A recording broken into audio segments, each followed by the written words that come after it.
আজকে তোমাদের সঙ্গে খুবই সাধারণ খুবই ইজি একটা শাকের রেসিপি শেয়ার করব, কিন্তু খেতে হবে দুর্দান্ত।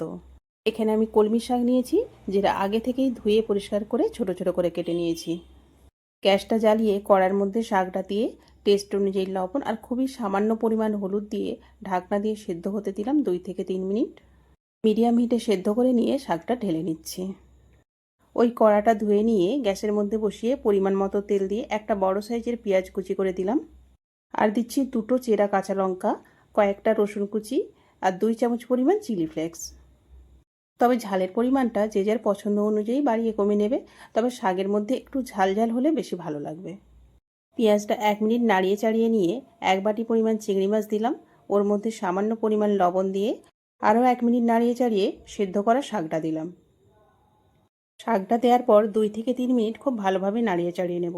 যতক্ষণ না শাকটা বেশ শুকনো শুকনো হয়ে আসছে ততক্ষণ নাড়িয়ে চাড়িয়ে নেব। তাহলেই রেডি চিংড়ি কলমি শাকের ভাজি। খেতে দারুণ লাগে, বাড়িতে একবার হলেও এই পদ্ধতিতে বানিয়ে দেখবে। আশা করছি তোমাদেরও ভীষণ ভালো লাগবে।